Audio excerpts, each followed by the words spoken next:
podcast. I am your host, Chris Stefanos. I got it right this time, and I'm with my co-host, Mina Suiris, and we have a very, very special guest today, our dear friend, Avram Ibrahim. I've known Ave from the New York, New Jersey days. He grew up in Jersey. I grew up in New York, and Mina knows him from the New Jersey days. He's a long time friend. That's right. We're really excited to have Ave with us because I always joke around with him and I call him Barbara Walters because he asks the most pressing questions. You may have seen Ave host different things on CYC. You may have seen him host panels with Agora University. Ave is a fantastic servant of the Lord, and we're super excited to have him with us this evening. Ave, thank you so much for joining us, man. Thank you. I'm so honored to be here, and God bless this ministry. Ave, we're so excited to have you. We've probably had this conversation with you, each of us one-on-one on multiple occasions in different ways. So we're really happy to have you here to discuss it formally. I'd like to, because the title is a little bit interesting, I want to talk about how neither one of us here, not me, not you, and not Chris, is really qualified to talk about human dignity.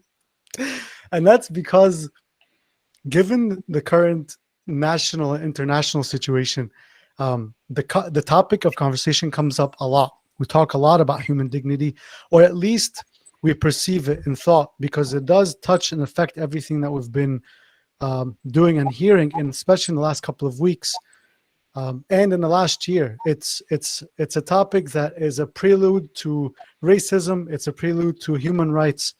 It's a prelude to daily dealings, everything that we do from day to day, and how we see dignity in others, and how did God really intend for it to be, and how was it created in His image.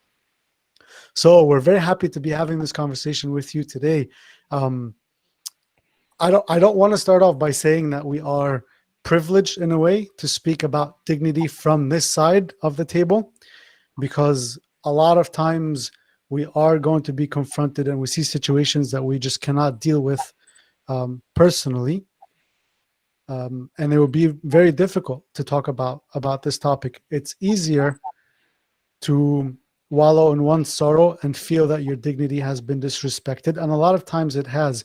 But luckily and thankfully, we all have a great support system that uplifts us to deal with this.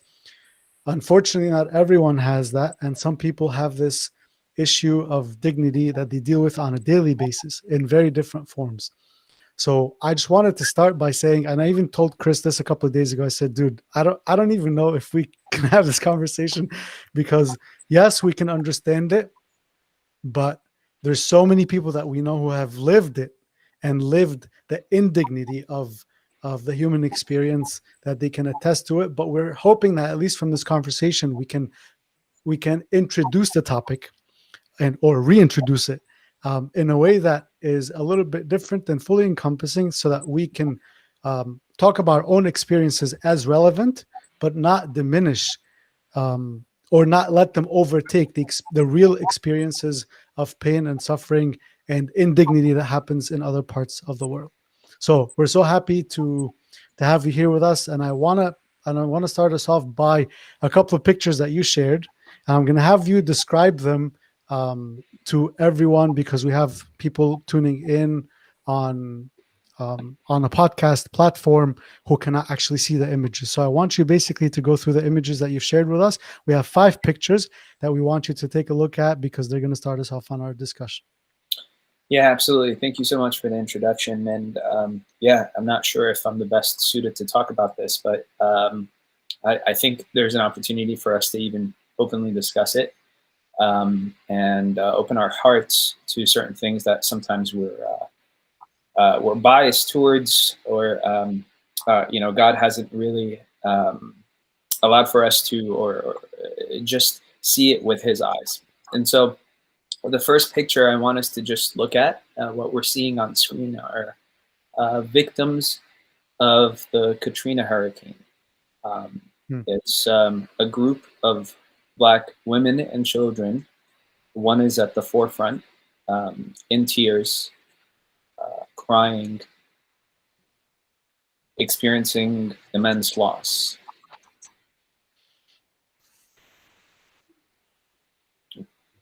What are we looking at here?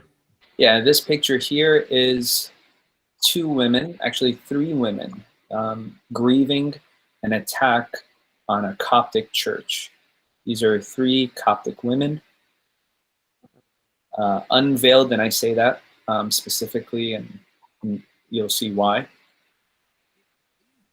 And they're mourning an obvious loss. They're weeping. This was after a bombing, or was this after Yeah. bombing in I believe it was after one of the bombings, recent bombings at the church. one of the churches? One of the churches. This is two women, Palestinian women, that are crying, and they are veiled. You can tell by their wardrobe that they are Muslim. And they are grieving after an attack on Gaza. And this is for a lot of our listeners and viewers. This is obviously hits home recently because of everything that's happening. So it's kind of also contrast as you're looking at these new and old pains, you know, when you're also discussing or thinking about the cultural differences between the photos. And here, what are we looking at? These are individuals who have lost friends and family during the Orlando attack, the gay club attack that occurred a couple of years ago. And what we're seeing here, for those who are listening, are three men holding hands, sobbing and crying in front of what looks like to be a vigil. All right. And the final picture.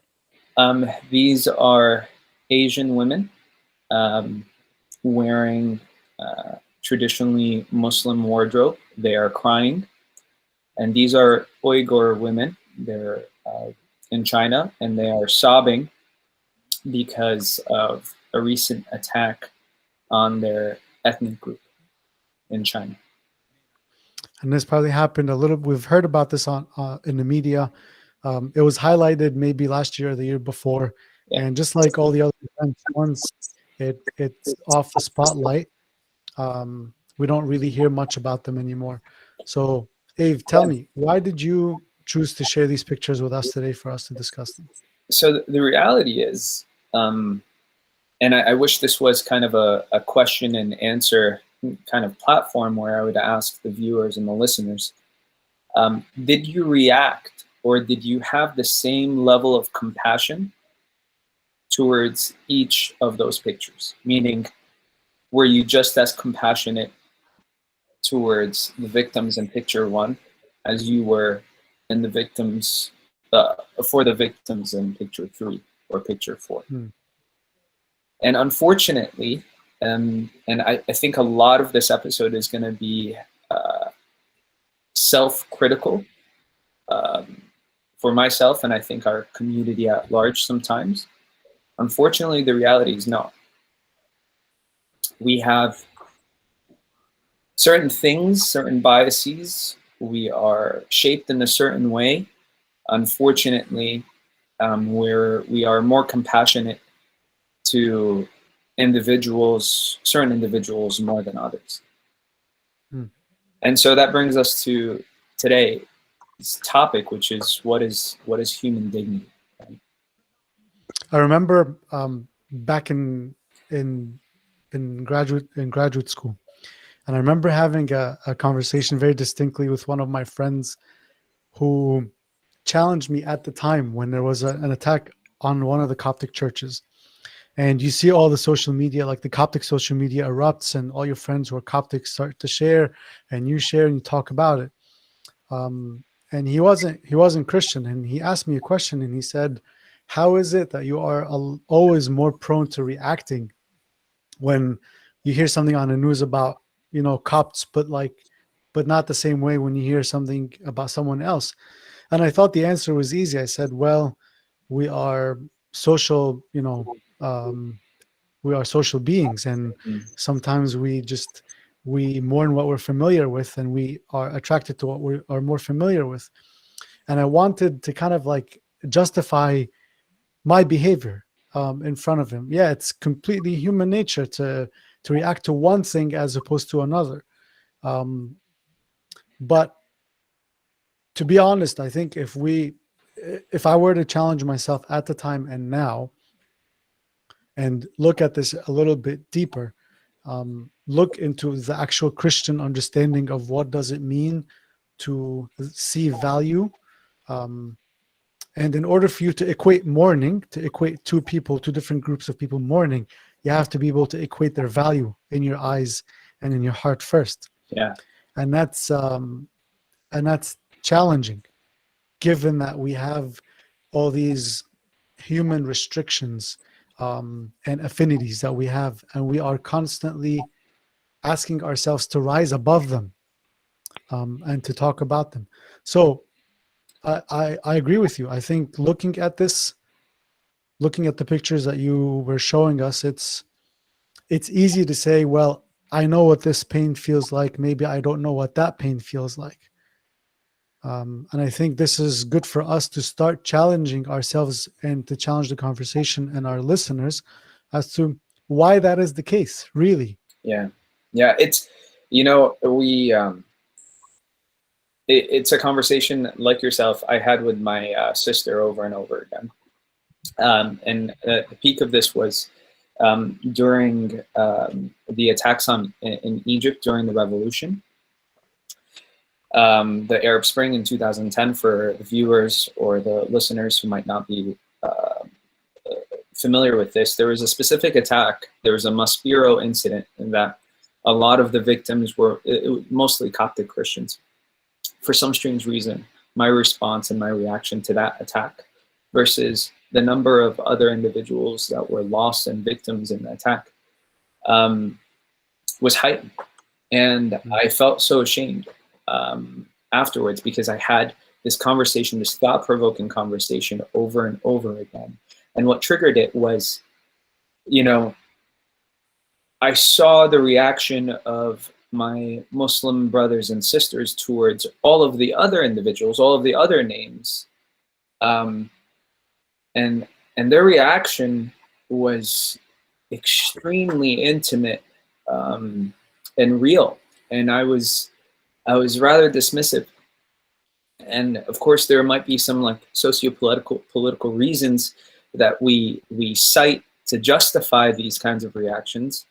Majority minority dynamic and majority minority tensions. And so we say, we're the minority, but that's not Christian.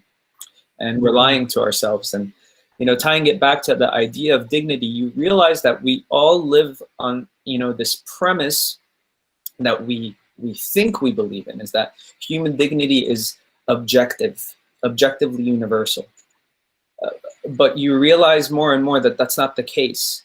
You could tell by media coverage of atrocities, because media coverage is constantly chasing reviews and ratings. It's a good way of assessing compassion and love and what's important. And if that was the case, if human dignity was truly objective and we are compassionate to each individual on the same level, compassionate towards, I should say, then we would hear more about certain attacks that are just completely dismissed. We talk about all the time, and this came up a couple of months ago. We were up in arms about why African Christians who were killed by Boko Haram are not getting the right media coverage. And I realized also that the reason why we were protesting against media coverage for this was because they were Christian. There was a link there. And this was something that, given the Coptic plight, this was something that was a little bit closer to home. And so we could associate with it. And so we felt a sense of kinship. But I don't think it's as altruistic as we make it out to be. I don't think it just, it's actually in isolating those specific incidents, we try to amplify our cause. And so it's very, very selfish. It's not as selfless and compassionate and loving as we try to make it out to be. Because there are so many other atrocities that we should be at the front lines for, given our faith and given who we follow and what he's done and how he revealed everyone's dignity. And Who is he? and that's for the Yeah. Yeah. I think what, I think going through those pictures that you went through earlier, Ave, I think a lot of people may have had different feelings to each picture. And I think it really is dependent on what sort of resembles yourself, right? Our hearts tend to be broken for people that look like us, believe things like us, things that people that we can sort of put ourselves in their shoes. Yeah.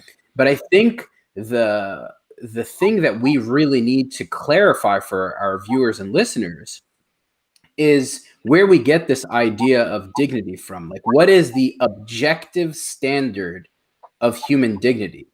And I think if we go back to Genesis 1, God gives us the standard of human dignity when he says, let us create man in our image and likeness. Yeah. And in our image and likeness, he created male and female, right? So God tells us the standard for dignity is that every single person is created in the image and likeness of God, that it isn't a specific creed, a specific gender, a specific race, a specific ideology.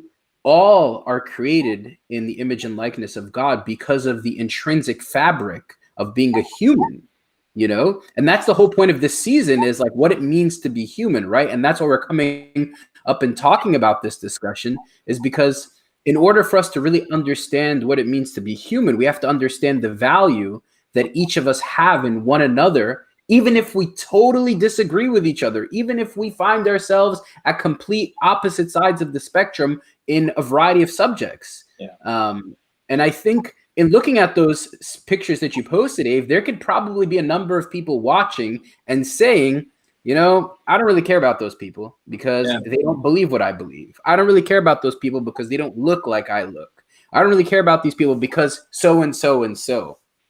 And that's the biggest lie, Chris. Like, I think the history, like the biblical history of man and God, is God constantly saying, like, it's not you.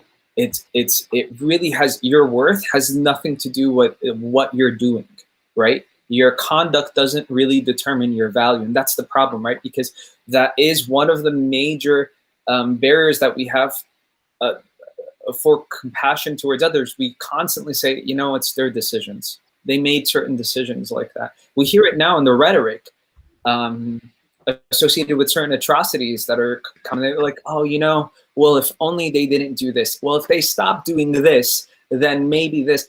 We start justifying, and it comes back to how we view ourselves and how we associate, our self-worth in God's eyes. And it has nothing to do, again, with our conduct and what pious decisions we've made or what impious decisions that we've made.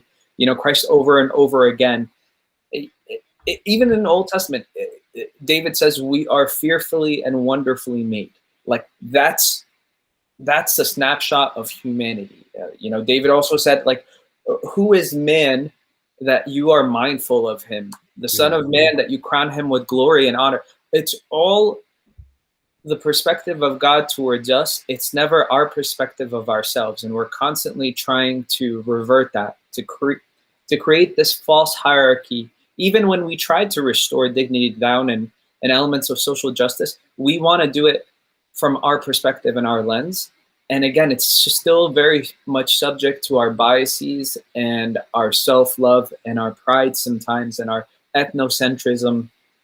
And so, it starts from there. It's not conduct. It's, the definition of dignity, the technical definition. I was actually going to stop and ask you because I realized we're 20 minutes in the conversation and we haven't defined dignity yet. So let's. Yeah, it's the state of being worthy of honor and respect. And that's really problematic. Like, that's just such a open-ended definition for something that is so sacred and is so dangerous, right? The idea of state of being worthy of honor and respect. What does it mean to be worthy of honor and respect? Who's deeming you worthy of honor and respect? And that's the exact crises that we face in our day-to-day lives, so to speak, right? I'll never forget an experience that I had my first trip to Africa. And my first trip to Africa, we were visiting a home, and I remember walking in and I was like really troubled by the state of life that people were living in. You know, homes built with cow manure, people living in straw homes, and if the wind blew or rained pretty hard, the homes would get destroyed. No beds, nothing. And I remember looking and saying, like, what are we doing here? Like, why don't we get these people some beds? Why don't we build them some better homes? Why don't we like restore almost like human dignity to them? And I'll never forget one of the people that were with me, I asked this question to, and they said, who says your standard is in which you live in is what these people want to live in as well? Like, who says that way you, if like, does a bed mean that a person has dignity? Does a nice house mean that a person has dignity? Does you know, lavish riches mean that a person is given dignity? In actuality, these people had the most dignity, because when one of them were sick, the whole community would rally with one another to get this person care. When one of them didn't have food to feed their children, the whole community would rally together and feed one another. The intrinsic value that they had towards one another was so real that they were actually the rich ones, and we were the poor ones who were visiting them. Yeah. Because many of us walk by homeless people on a day-to-day basis, and we feel zero compassion. We feel zero sense of even this person is worthy of my moment to even speak to, because we've diluted what it means to be human by socioeconomic status, or the way a person looks, or the variety of different ways that we label and categorize people. Yeah. So worthy of honor and respect. What is honor and respect, and according to who? Yeah.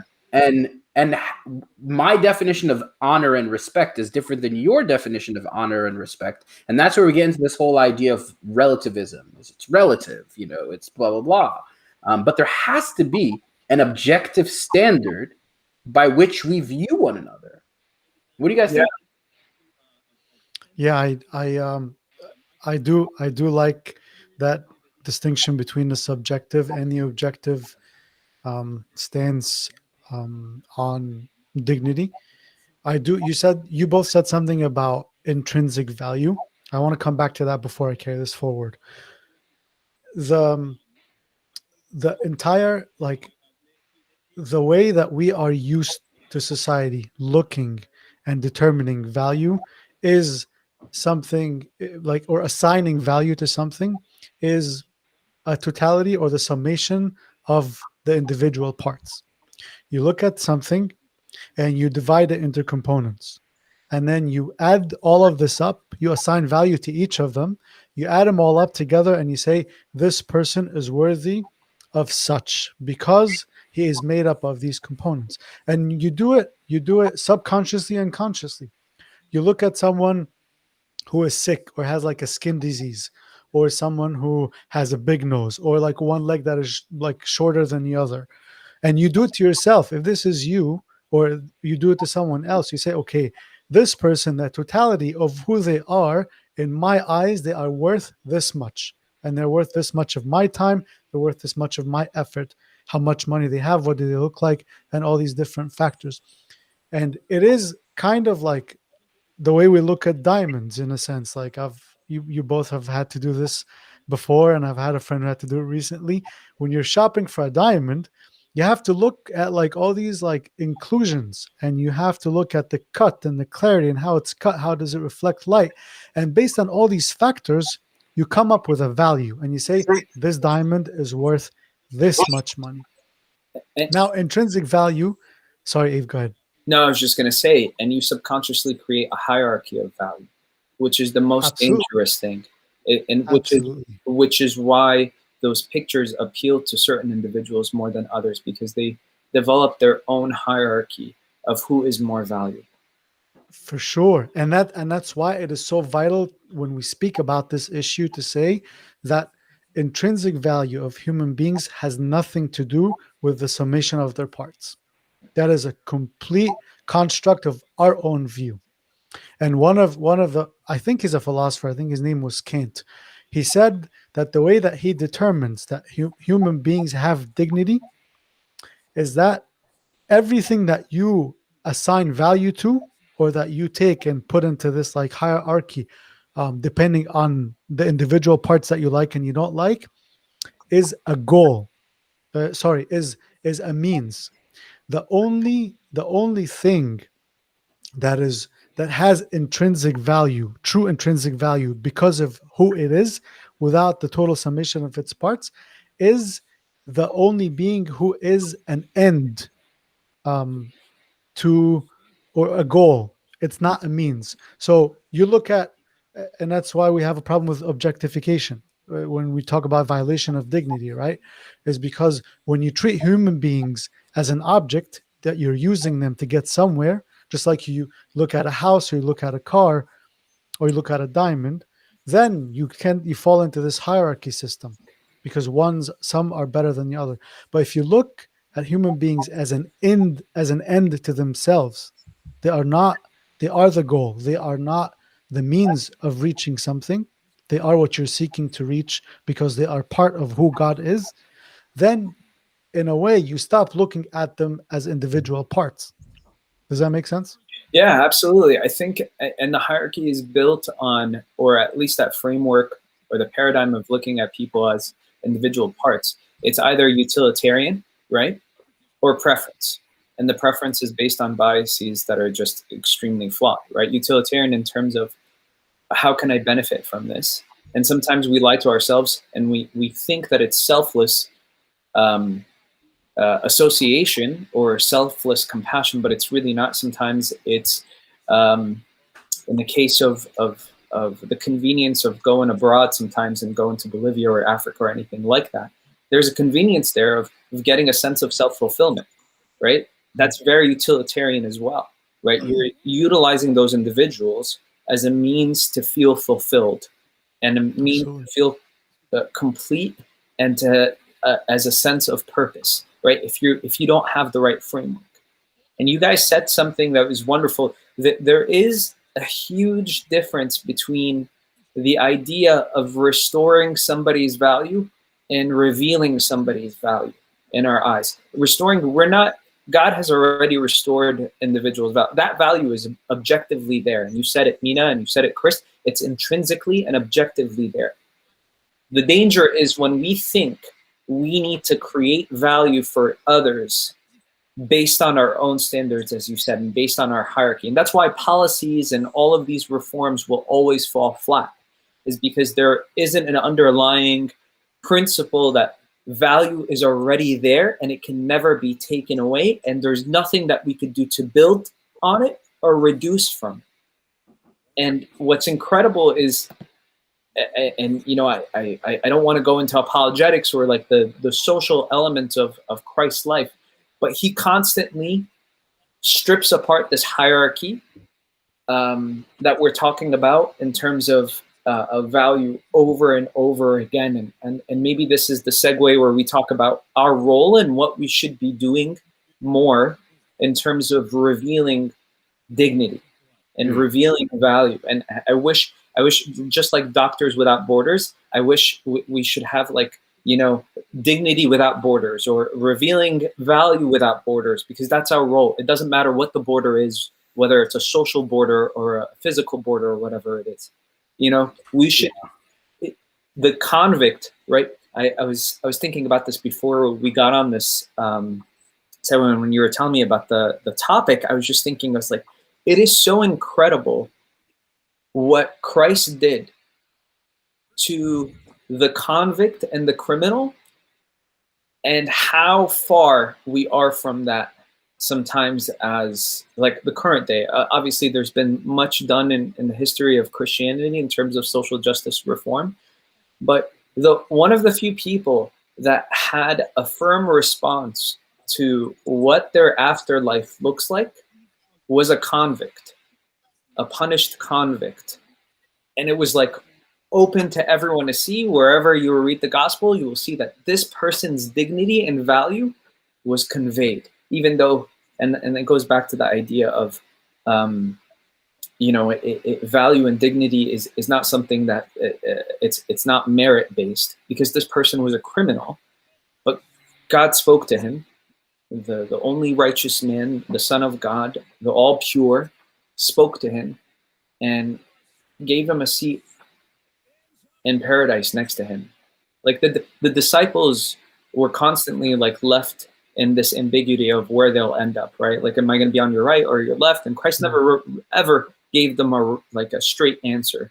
Sure, you will judge all of Israel one day, but he never told them, he never had that level of intimacy of an invite as he did with a criminal on the cross.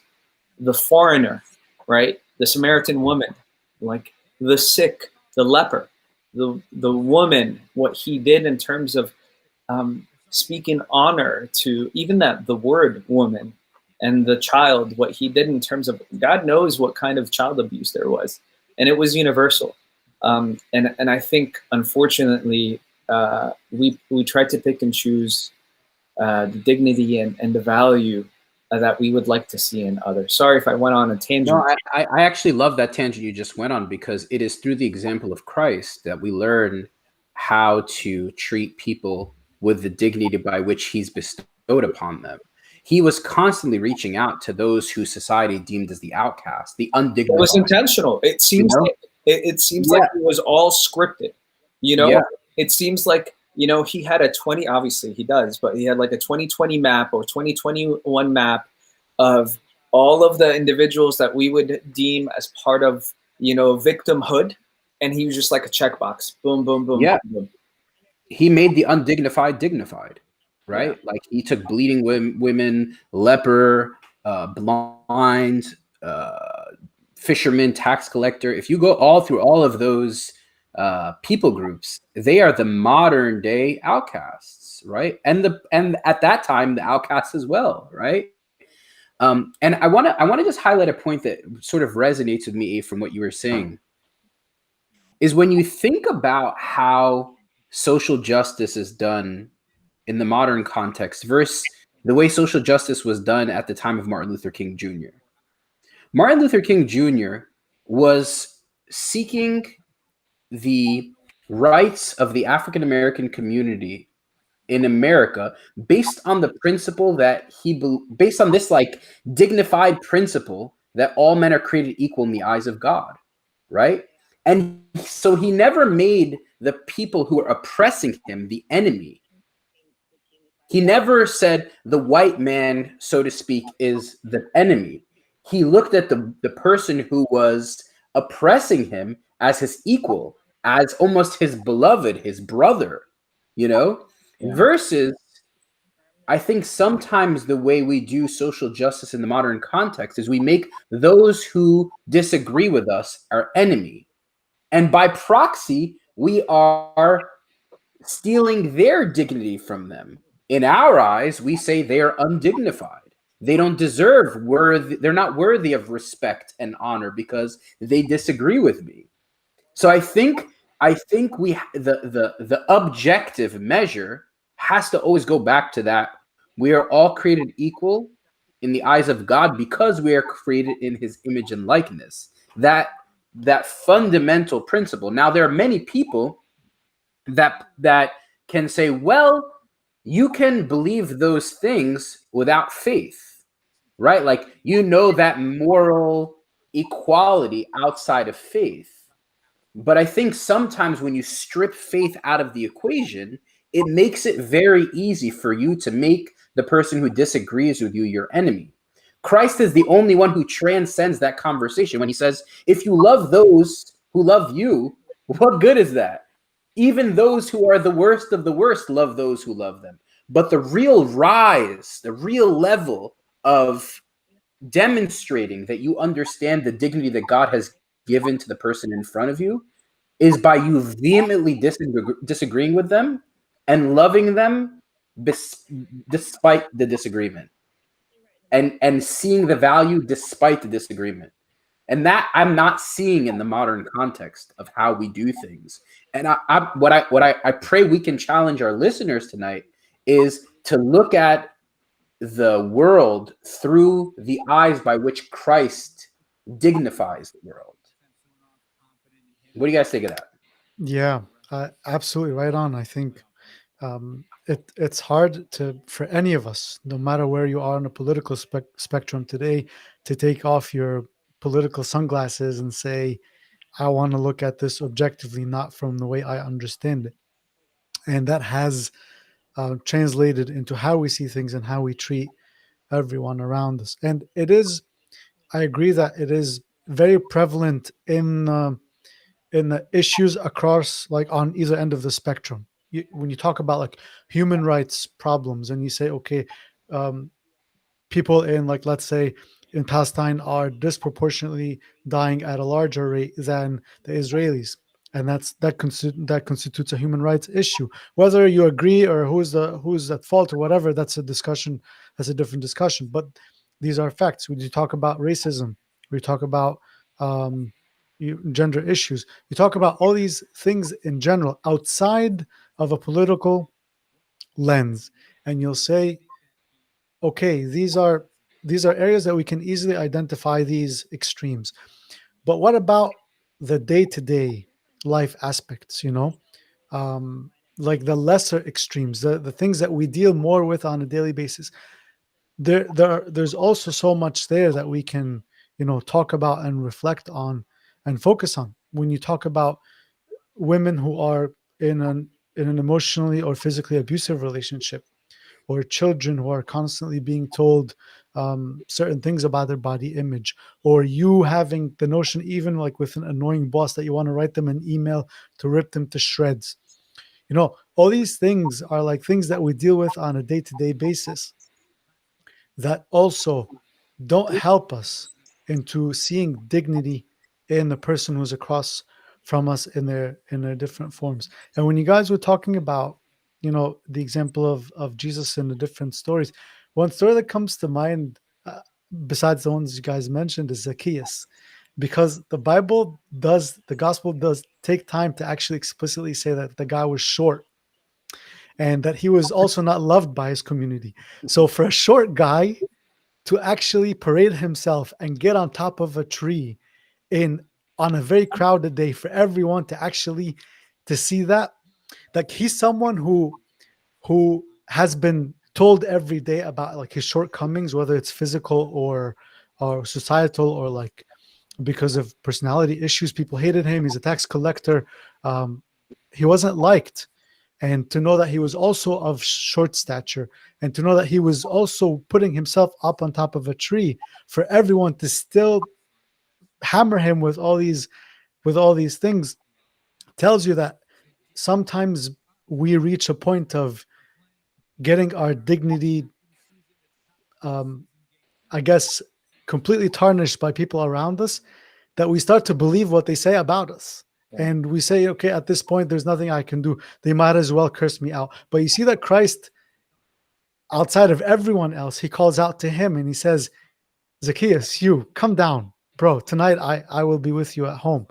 Like, and he attempts to restore that dignity. And I wonder, and the same that happened with the Samaritan woman, I wonder, how is it that when we confront this issue on a larger global scale, how are we going to deal with it from a human rights perspective and looking at humanity with dignity? But how do we also deal with it on a day-to-day basis? I remember, like, consistently in high school, there were certain girls who were all the time referred to as whores. Oh, this girl's a slut, this girl is that. And that's, over time, you hear that, like, it affects your own self-image of yourself, and it affects your own confidence, and it affects your dignity. And unfortunately, we tend to, when we see a popular opinion, we tend to just either jump along or just not say anything. And we're like, okay, whatever. And you don't think of the consequences that this could actually be having on the person in front of you, from a day-to-day perspective.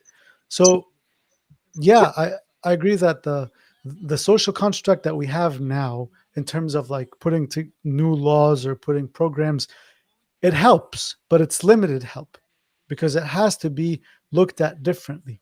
Hmm. So do talk to me a little bit about that, how you feel like Christianity, what Christianity can add to the social programs that are already there, and how can it reform them in a way and reform us in a way that we can reveal the dignity in ourselves and others around us. You know, as both of you were talking, I just kept on thinking about the verse in Romans, is that while we were still sinners, he loved us, right? And how that's really the antithesis and the solution, is that we are all flawed and we are prone to such horrendous atrocities, but that doesn't impact our value. And a perfect example of that is that there are individuals who were once victims of major atrocities not long ago are now perpetrators of atrocities as well, right? All it took was a few years. And I mean, history, we don't have to identify or create a circle around a specific incident or a specific group, but history shows that over and over again. Whenever, hurt people. huh? Hurt people. Yeah, whenever there's a majority and minority, I mean, you think about it, and I remember somebody was talking to me about, there was this almost like victimhood competition where they were talking about, oh yeah, you know what, but cops have it worse here and there. It's like, listen, evil is right around the corner, right around the corner. Any group, it doesn't matter. There's always an opportunity, and you see it. You see it because there are certain protests, even sometimes, that, like, even though they have a righteous cause, evil happens even in those righteous causes. Like, you could still have evil sneak up in a positive means to an end or something along those lines. And so I think the current structure right now and the solutions that are offered in terms of, you know, social theories is all in words like power dynamic and power redistribution and power shifting. And it shows you that we're still operating in this hierarchy, because if there is a hierarchy, you're going to have to move one group and place them somewhere. And sometimes if you're a victim now, you're eventually going to be a victim later, or you're going to be an oppressor later. And so I think the unfortunate thing is we're very short-sighted in terms of majority and minority conflicts and how power corrupts and how so many different things corrupt. And we don't see each other's other as prone. I remember there was, I forgot who it was, a celebrity that was saying how white people are intrinsically prone to evil more than others. And this was, they got his show canceled and all of these things.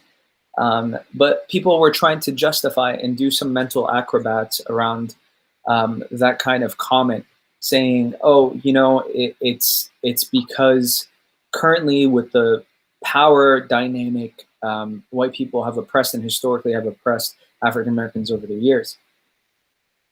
Where I know also other African Americans and Black Christians who would never agree with that, because they understand full-heartedly the idea that sin is an equal opportunity threat. Oppression is an equal opportunity thing. Just because you're a minority today, you know, let's talk about cops. Who's to say if the dynamic wasn't 90-10 the other way, we wouldn't be oppressive? The only thing Yeah, and for like our listeners, you mean like if the dynamic between the population of Coptic people in Egypt, instead of 10% was 90% and Muslims were only the 10%, Yeah, that things would shift the other way. yeah. Right. And I think Yeah. I think that's the framework we have to see, that like, and it's biblically true. You see it all the time in the Bible. Even God's people commit atrocities left and right, and they're like, oh my gosh, like seriously, you're supposed to know better. And then the enemies come out and do the right thing against God's people, and God's like, I'm happy that they came and did this, because there's no such thing as being intrinsically vaccinated against evil or oppression or any kind of indignities. There's no such thing. And I think once we forget that, then it's so easy to quote unquote, these days that there's a philosophical debate. It's like, is it okay for me to punch a Nazi, right? And the problem with that statement is because we start deeming anybody as a Nazi, and we forget that we could be Nazis ourselves as well. And so once we start dehumanizing individuals and break them down into hierarchies again, and try to fix the hierarchy by shifting people from one group to another, it's a recipe for disaster. The only solution is to recognize that it's just God and us. It's a level playing field. There's nothing else in terms of value. But there is something that we do in terms of the responsibility we have, right? Just because we have privileges now, and we are considered on a global basis, us three, we're considered part of the 1%, right? If you look at it from like a socioeconomic, we are more responsible, and Christ makes it clear about with the parable of the talents. Like, we are extremely responsible, because to whom resources are given, they are responsible for so much more. And so there is that shift. There's that need. I think we just have to. I mean, this is a question in terms of how do we get to world peace? And I don't see a solution, or I don't see us getting any further if we strictly talk about the solution in words that are absent of love, intrinsic equal value, and forgiveness and reconciliation. I think if we don't talk about that, if we omit those words from our path to justice, I think we're bound to repeat the issues. It's just going to look like different people that are on the oppression years from now. Yeah, I think, Ava, something that you said really resonated with me, because I think even when you look at the life of Christ, right? One of my favorite stories is the story of the bleeding woman, the hemorrhagic woman. And she touches Christ amidst a really busy group of people. And she fearfully touches him, knowing that anyone who she touches is considered unclean. She's unclean. And when she touches Christ, he asks amongst a group of massive amount of people, who touched me? And he asks that question because he wants to restore her to the proper place in which she should be. She's outcasted in society. She's oppressed. She's victimized. And Christ asked the question, who touched me? So that she can openly say it was me. And then he can tell the folks around that are listening, woman, your faith has made you well. He restores her to her place. So while we can talk about dignity and talk about reconciliation and talk about love, there has to also be restoration, And I think an important thing about, yes, we obviously the message of the gospel is to love your enemies and to do good to those who curse you, and to take the example of Christ, in which those who smited him and hurt him, he, openly forgave and loved and gave his own life for them. But I think one of the things that we have to really search within ourselves is what are we doing to restore people to the dignity that they deserve. Yeah. You know, what are we doing in terms of people that are in our day-to-day lives that people consider subpar, that what are we doing to dignify them? And I think this conversation is really, you guys have really challenged me in a lot of ways to think about this in a therapeutic way, because Christ took the therapeutic model. He didn't take the model of judgment. He took the model of healing.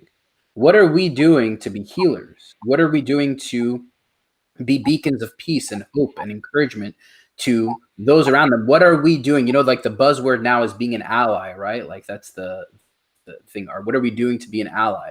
But truly, what are we doing to stand for the rights of the oppressed? There's that verse in the Proverbs 31 woman, right? Or Proverbs 41 or 31. Proverbs 31 woman. It says, she speaks for those who have no one to speak for them, for the rights of those who are oppressed. It's one of the verses in that chapter speaking about the virtuous woman, So, and that doesn't apply just to the woman. It applies to all of us as humans. Do we speak for those who have no voice to speak? Everybody has a voice, but some people's voices are more muted, so to speak, for the rights of those who are oppressed.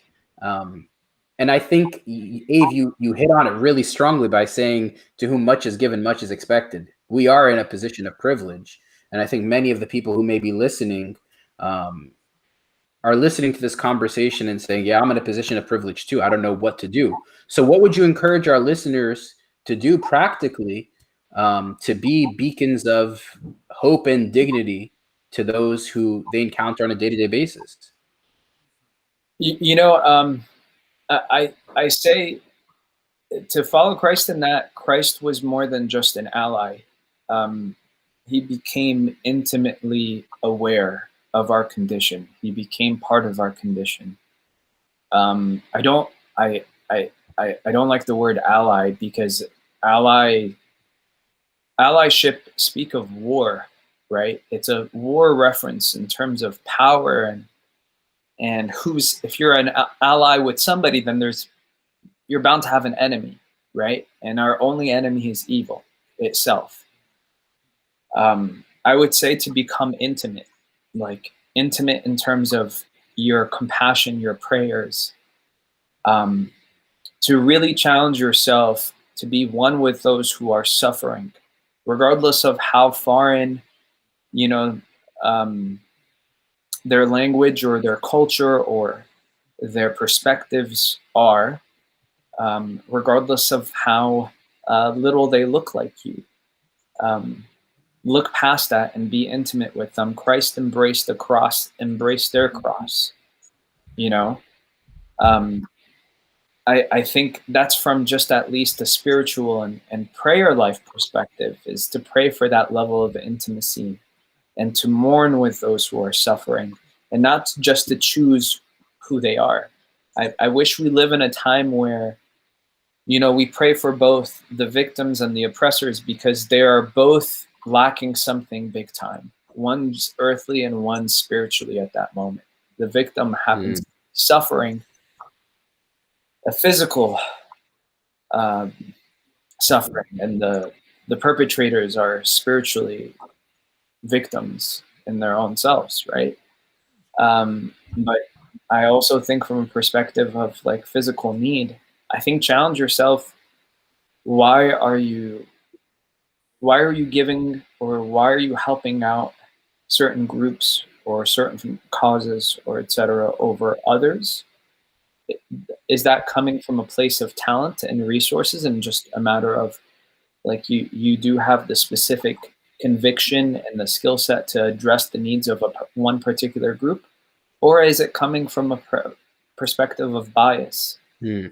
Are you seeing that, one of the worst things that happened during the June protests, right after George Floyd, was the response from Copts comparing how Copts react to atrocities with how the Black community reacts to atrocities. I think we mean Coptic people, because when you say Copts, it sounds a lot Like like Copts? cops. Yeah. And the George Floyd and Cops situation is Yeah, very yeah. complicated. Yeah, Copts. I mean Coptic people. Up to Christians. Coptic Christians. And I was like, wow, that is the worst thing you could possibly do. That is, you're actually taking the role of the Pharisee in the parable of the Pharisee, where he's saying, thank God I'm not like this other guy. Yeah. Hmm. Yeah. I think we need a Chick-fil-A model, but like it kind of permeates into like the rest of all aspects of life. You know, when you walk into Chick-fil-A and everyone is so nice to you and like they make you feel valued in the customer service kind of way. We need to learn to become like that literally in every aspect of life. Yeah. Someone, I think Donna Hicks, she's a writer, and she writes a lot about dignity. And she said, and she worked a lot in conflict resolution. And she said, the only time people actually find resolution in conflicts is not when they find common ground. It's when they find higher ground, that they can actually rise above their differences and talk about their humanity and dignity in everyone else. And I believe that Christianity adds an element to that besides just social programs or things that you guys have discussed. It sets that every time you are in confrontation in a situation where there's a human being in front of you, you have an opportunity to rise above yourself to reveal that person's dignity. Chris, in the beginning, you talked about how dignity is subjective from our own standards, and we need an objective way of viewing that dignity. And that's absolutely right. When you see, like the example you said, when you see someone who needs a bed, well, what kind of bed does he need? And that usually, the answer to that depends on you, the viewer, or the person who's looking at the situation. If you have a nice, comfortable bed, your idea of restoration of the person's dignity is going to be slightly lower than where you are, or just about where you are. It'll never, though, be above where you are. It'll never be above your own standard. Yeah. So if you have like a nice pillow top mattress, when you look at a person who is sleeping on the floor, you're not going to say he needs a Tempur-Pedic mattress. No, you're going to say maybe he needs a spring mattress. And that's where the social programs, that's like they get it right in the sense that they want to provide a bed, but they don't get it right in the sense that it's always equal to where the program or the viewer or the person in charge of the program deems the person in front of them is worthy of certain dignities. And that's what Christianity here has to offer. Go ahead. That's where justice stops and love has to continue. Right, exactly. And that also means that the restoration or the revelation of dignity is not in the act itself. It's in how the act is done and how it follows up. The one of the examples that when you see a coach who tells one of his athletes, hey man, you are too talented. You're getting too good for me to coach. I have to find you someone better than me. That's what we have to reach when we look at other people's revelation of their dignity. We say, you know what? I want to give you everything I can give and more. What I can't give you, I know someone who can. Yeah, imagine if that's the hierarchy where we're trying to go below others, right? And like in that's biblical. Philippians, he says, count everyone else more significant than you. And that's it. And that's exactly what Christ did on the cross. He went below everybody. He took the most shameful way out, death on the cross, in order to lift everyone else's dignity up. So let's look for that higher ground. Let's like as St. Paul says, because neither Jew nor Greek, nor male nor female, and rise above our own differences to have this conversation in a way that we would race. Every single day is an opportunity to reveal someone else's dignity. If we truly lived like that, led by the example of Jesus, I think we can all find daily situations near and far to contribute to and to truly make our world a better place. Amen. Amen. Amen. Amen. He took us from the earthly places and brought us to the heavenly places, right? Like he took Amen us to that. literally from a place of shame and sin and brought us with him in the eternal joy. That is the message of the gospel. The message of the gospel in that while we were still sinners, Eve, spoke about this. While we were still sinners, Christ died for us. Like that is the pinnacle of love. That is the pinnacle of the message of the gospel. And he deemed us worthy, and not because we were worthy, but because he made us worthy. Yeah. And I think that's my take home from this conversation, based on all the amazing things that you both shared, is that, you know, the objective way that we see dignity is looking at people through the way that Christ sees them and the way that the gospel speaks about humans, right? And I just pray for me myself that I would not put people in a hierarchical system in which some are greater than others and some have more value than others, because I know that I'm prone to doing that.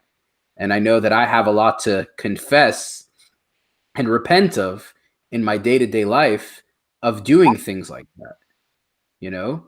And I think that's the challenge of this evening is I to forgive you, Chris. thanks, Mina, for the absolution. I take the message of King David when he prays the Psalms and he says, "Search me, O God, search me, and show me if there is any iniquity within me."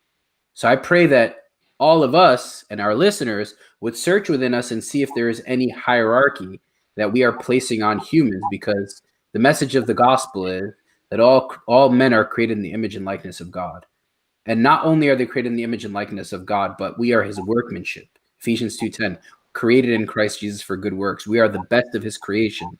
And that doesn't say one person is more valuable than the other. It says that all are valuable in the eyes of God. Any closing thoughts, guys?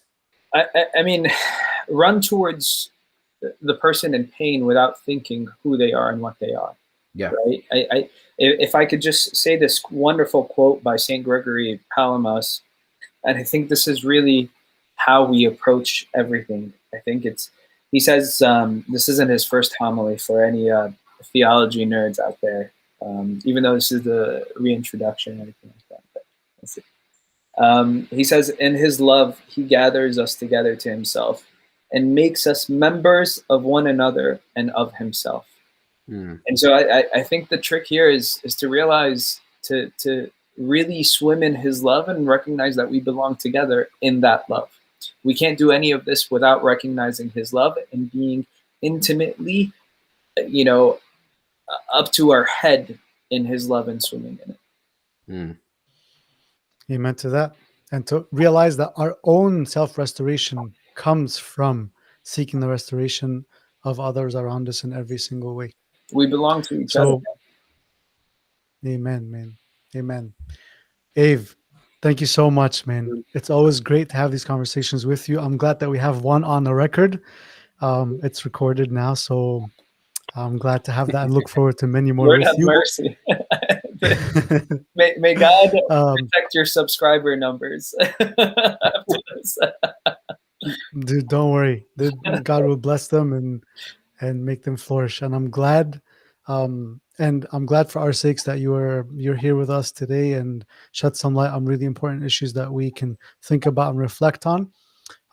If you are new to the podcast, we ask you to please subscribe, because this is how we can know you're here and you're listening. Please send us emails or comments or messages on Facebook even, so that give us some feedback, things that we can improve on, things that we can do better. We'd love to hear from you and about future topics. If you would like the video podcast, you find us on YouTube and Facebook. If you like to listen in your car, you find us on your typical podcast platforms, iTunes, Spotify, and Google Play. Find us anywhere. We enjoyed having this conversation. We enjoy having you as our listeners and viewers, and we look forward to having you again with us at the Reintroduction podcast in the next episode. And until then, I say to you, peace and good night. Peace.